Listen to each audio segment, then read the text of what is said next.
Thank you, Adegun. To talk more on the issue of xenophobic attack, it's good to have you on News Extra tonight, Ambassador. Good evening. Good evening. Yeah. So, what are your reactions when you heard about these attacks, even though, it happened sometime 2 years back and then now it's happening? Well, this is not my first time of hearing this. It's been long, since 2008. We've spoken on this many times on NTA, even 2013 when the thing escalated. Killing the all other African countries, because initially it started like Afrophobia.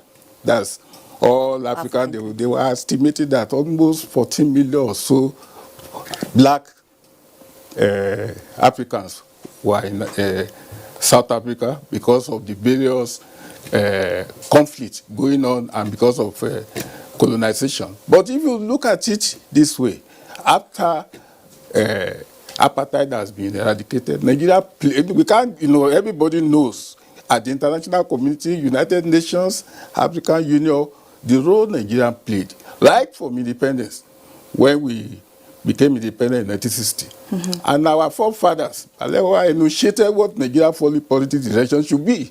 It was a manifest destiny to see Africa as a centerpiece.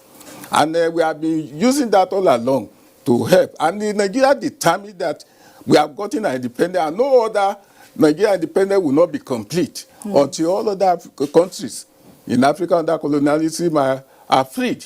And that was what Nigeria did. We started also apartheid, to liquidate apartheid, that obnoxious policy of discrimination on race basis. And we did a lot of things, in the Southern Africa. We helped in most of the frontline states, Zambia, Mozambique, Angola. They all got their independence through some of the efforts Nigeria spearheaded at the United Nations. And we were also having the anti-apartheid committee, both at the UN and so what I see is that this should stop.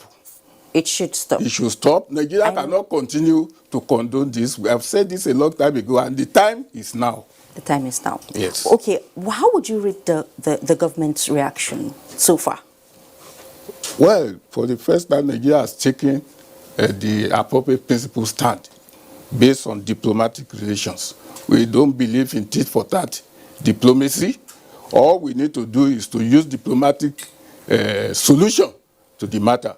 The first thing is to ensure that the president sent a special expert to South Africa.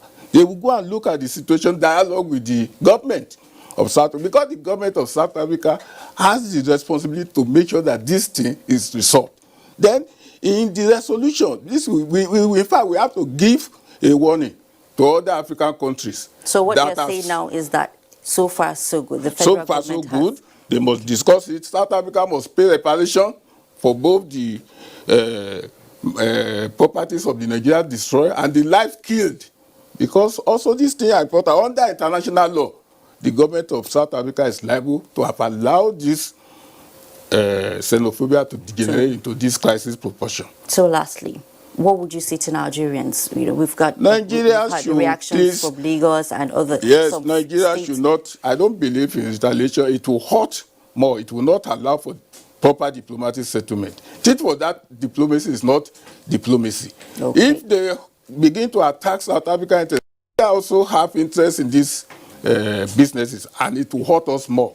Okay, so that is my position. So be patient and wait for what government will do. And it is very clear to me that government is going to come out with the solution that at the end of the day, no other country will do this to Nigeria. All right. Thank you very much, Ambassador, for having you on News Extra tonight. And that